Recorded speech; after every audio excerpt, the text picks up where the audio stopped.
Bismillahirrahmanirrahim. Pulang kampung ke kota Batu, pulang ke rumah membawa oleh-olehnya. Assalamualaikum warahmatullahi wabarakatuh.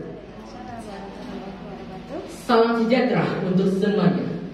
Yang terhormat alim ulama dan yang saya hormati Bapak dan Ibu sekalian, serta teman-teman yang berbahagia di sini yang saya sayangi.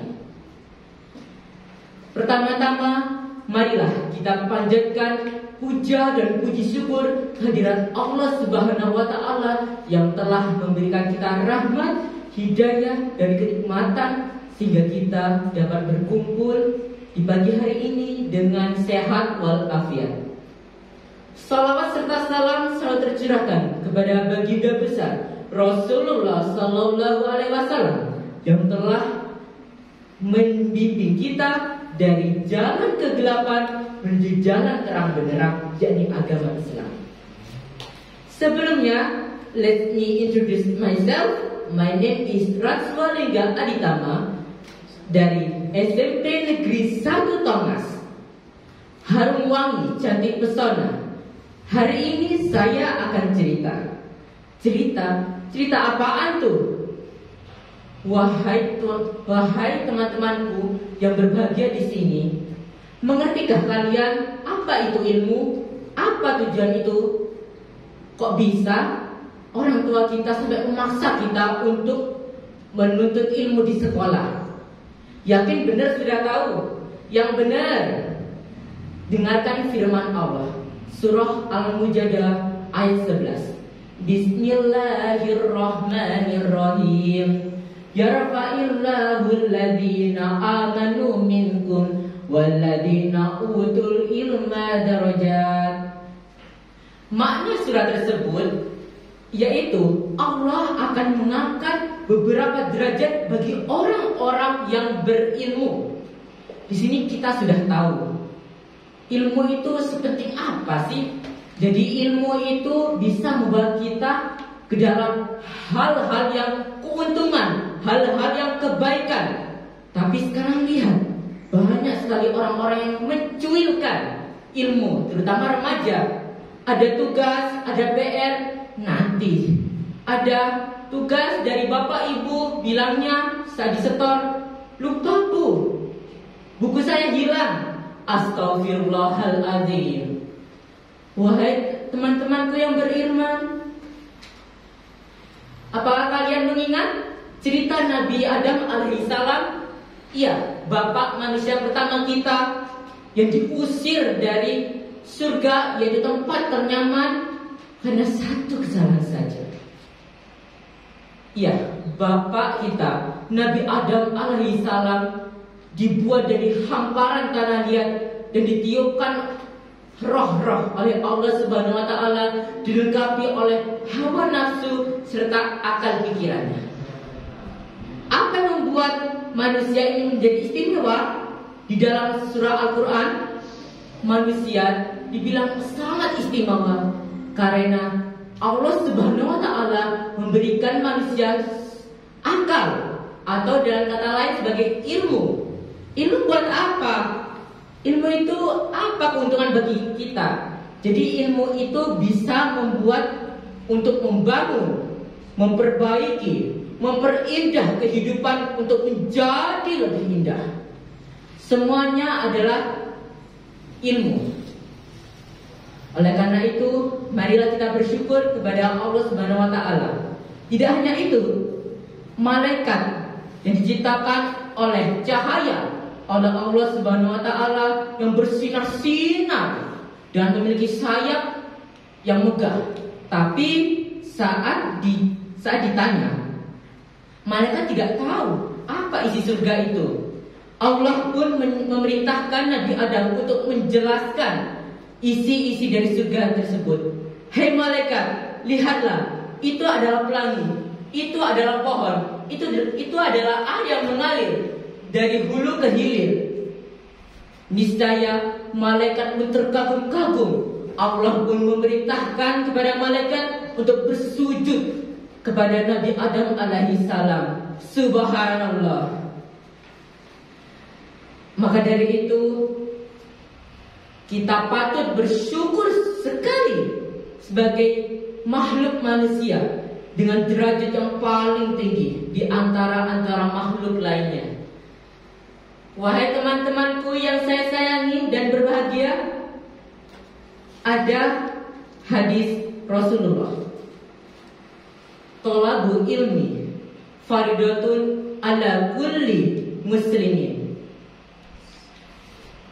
Hadis tersebut menjelaskan ilmu itu sangat wajib. Menuntut ilmu sangatlah harus. Mengapa demikian? Karena ilmu adalah sebagai fondasi untuk menjadikan kehidupan kita menjadi mewah. Tidak hanya di dunia saja, tapi berada di akhirat kelak.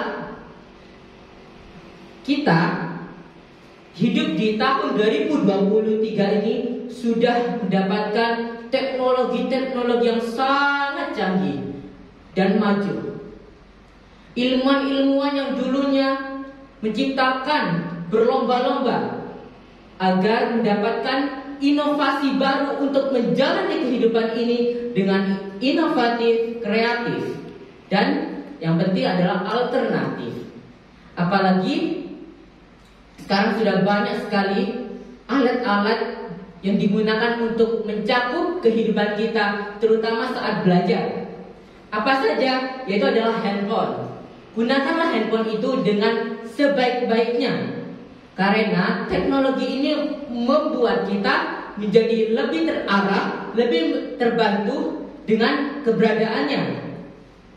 Apalagi sekarang dalam menjaga teknologi ini sudah ada yang namanya pelajar Pancasila sebagai visi pendidikan Indonesia yang terbaru. Dimensi apa saja yang terkandung dalam pelajar Pancasila? Saya akan menyanyikan. Pelajar Pancasila beriman dan bertakwa pada Tuhan yang esa dan berakhlak mulia, berkebinekaan global, gotong royong dan mandiri, kreatif dan bernalar kritis. Demikianlah dimensi-dimensi yang saya terangkan, yang saya sajikan dalam visi pelajar Pancasila. Lalu saya bertanya-tanya lagi, apa itu kegunaan ilmu sih? Apa hubungan teknologi dengan ilmu? Nah, ilmu dan teknologi itu sudah semakin besar dan semakin bermanfaat. Seperti kita saat berlayar di tengah-tengah ombak yang menerjang ke sana kemari, ke utara ke selatan. Tapi ada satu teknologi yang bisa membuat kita terarah, yaitu kompas. Kita bagaikan kompas itu sebagai teknologi yang membuat kita untuk terjalan dengan melalui ilmu. Ilmu dan teknologi itu akan membawa kita ke daratan yang lebih canggih, daratan yang lebih selamat, sehingga kita dapat menikmati rasa kecanggihan ini dan rasa kebanggaan sebagai manusia dan rasa syukur yang diberikan oleh Allah Subhanahu wa Ta'ala. Wahai teman-temanku dan Bapak Ibu sekalian, manjadah wajadah.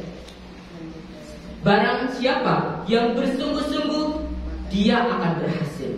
Maknanya apa? Apabila kita ingin melakukan sesuatu, terutama saat kita berilmu dan menuntut ilmu, kita harus membuat niat. Kita harus mendalami niat terlebih dahulu. Apa niat kita? Niat kita itu apa dalam menuntut ilmu? Ilmu dalam niat itu sangat besar apabila kita pendam sedalam-dalamnya seperti akar pada pohon kelapa yang tidak pernah tumbang karena akarnya kuat. Ada kisah yang tidak asing lagi, yaitu dari Bapak Presiden kita, Bapak Joko Widodo.